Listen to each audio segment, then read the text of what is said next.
We are really in it now. 29 days to go until Election Day. You can call this race historic, exciting, infuriating, anxiety-provoking, or downright depressing, but you cannot call it boring.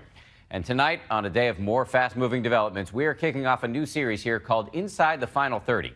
Every night, we're going to take you inside the campaigns and inside our coverage of this often astonishing race. Here's ABC's Terry Moran. She has tremendous hate in her heart. This is who Donald Trump is, and the question for us, the question our country must answer, is that this is not who we are. A hushed America, breathless and watching. It's just awfully good that someone with the temperament of Donald Trump is not in charge of the law in our country. Because you'd be in jail. Snarling exchanges, the raw contempt spilling into the campaign for the most powerful job in the world.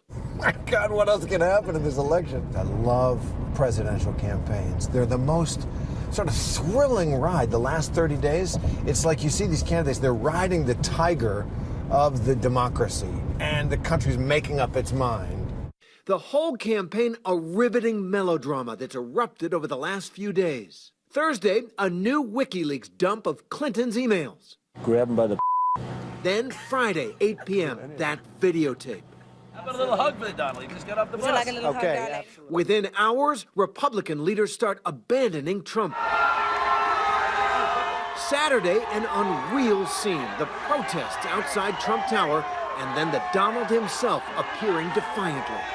All of it transforming a debate that was supposed to be about so much else. October the 9th, 30 days out now. We're taking you inside the final 30 days of the election. Every night from here on in, we are going to be someplace inside the guts of the campaign. The press room is abuzz. Just moments before, a bombshell. The Trump campaign held a press conference with 4 women, 3 of whom accusing Bill Clinton of sexual misconduct. Actions speak louder than words. I think being in Trump Tower this whole weekend, I think what you saw is that, they're going for a throw everything at the wall, see what sticks, scorch the earth mentality. Meanwhile, my colleague Byron Pitts is getting ready for the network's live debate coverage. Go to the light. One more light over here? Yeah, please. Just walk me through what the preparation is. What's going on in your mind now as you prepare to anchor the show? As I prepare? Yeah. Well, it all just changed 5 minutes ago. Right.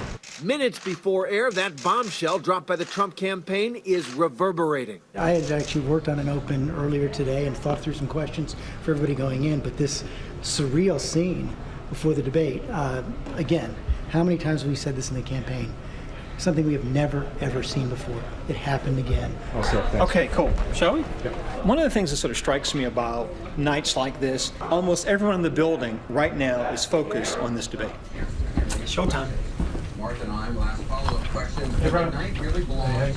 Back in St. Louis, here's the ABC political team. Watching with one ear and trying to monitor social with the other. Some of these reporters live out on the campaign trail, eating, breathing, sleeping, well, not so much sleeping, politics for over a year. The debate started off chilly, not even a handshake. And the moderators dove right in. You bragged that you have sexually assaulted women. Do you understand that? No, I didn't say that at all. I don't think you understood what was said. This was locker room talk. I'm not proud of it. I apologize to my family. I apologize to the American people. Certainly, I'm not proud of it. But this is locker room talk. Hillary Clinton hammering away at Trump's character. But it's not only women, and it's not only this video that raises questions about his fitness to be our president. Also reverberating Trump breaking from his running mate, Mike Pence. What would you do about Syria and the humanitarian crisis in Aleppo? And I want to remind you what your running mate said. The United States of America should be prepared to use military force to strike the military targets of the Assad regime. Okay. He and I haven't spoken, and I disagree. I disagree. You disagree with your running mate? I think we have to knock out ISIS. Right now, Syria is fighting ISIS. You just made Mike Pence about this big. The vice presidency did a bad job to begin with. You just made it a lot worse. Throughout the debate, ABC's fact-checking team is in full swing. Right now, there's a lot of fact-checking going on. It's really, really busy. So here's one of our early fact checks. Trump said last year we had an almost $800 billion trade deficit. Our grade is yes and no. According to the Census Bureau data, the U.S. has a combined deficit in goods and services of $500 billion. Now, Donald Trump seems to be referring only to the deficit in goods, which was $763 billion. So, yes, there is a sizable deficit, but it's not $800 billion. Okay, so another fact check. Statement by Trump. Your health insurance and health care is going up by numbers that are astronomical, 68%, 59%, 71%. Our grade is mostly false. Health care and health insurance costs have been rising, but it does not appear to be any basis to these specific numbers. And George, here are the facts. So, while Byron's on the air, here's the spin room. It's a free-for-all where the debate about the debate happens. It's both sides battling to control the narrative and spin the news coverage. One thing you can tell, you don't even actually have to listen that much. You can tell who they think won the debate. This is Kellyanne Conway, Trump's campaign manager, I think is her title. No, she's very defensive but never managed to defend herself. I meet up with Cecilia Vega, who's been on the Clinton campaign since the start. I can't even articulate a thought. I'm so shocked by what I saw today. Hello. It started when they walked on the stage and didn't shake hands. This is democracy in the United States of America, and it looks like an MMA match or whatever it is. Beautiful morning here, day 29, and America's newspaper has a review of the debate, Defiant Trump versus Measured Clinton. That's about right, I suppose. Trump threw everything at her, and she tried to keep her cool. And the polls said Hillary won, but Trump landed plenty of blows. We are on our way in St. Louis to go see ABC's political director, Rick Klein. He's at the Ritz. We were at the Westin, he's at the Ritz, so you get the hierarchy there. I guess the analysis today has been Trump stopped the bleeding. If the campaign was in a death spiral, it's no longer in a death spiral. He slowed the spiral. That isn't not the same as coming out of it.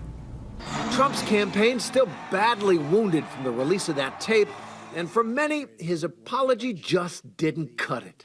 This was locker room talk, but this is locker room talk, but it's locker room talk. Adding fuel today, Nancy O'Dell, one of the women Trump allegedly talked about in that video, weighing in tonight. There is no room for objectification of women or anyone for that matter, not even in the locker room. And today, the exodus of Republican support continued as Speaker of the House Paul Ryan pulled back from the presidential campaign trail. The last 72 hours to see all of these high-profile Republican names, it's unprecedented. But a lot can happen in the next month, and so off they went, back on the road, claiming victory and keeping up the bashing.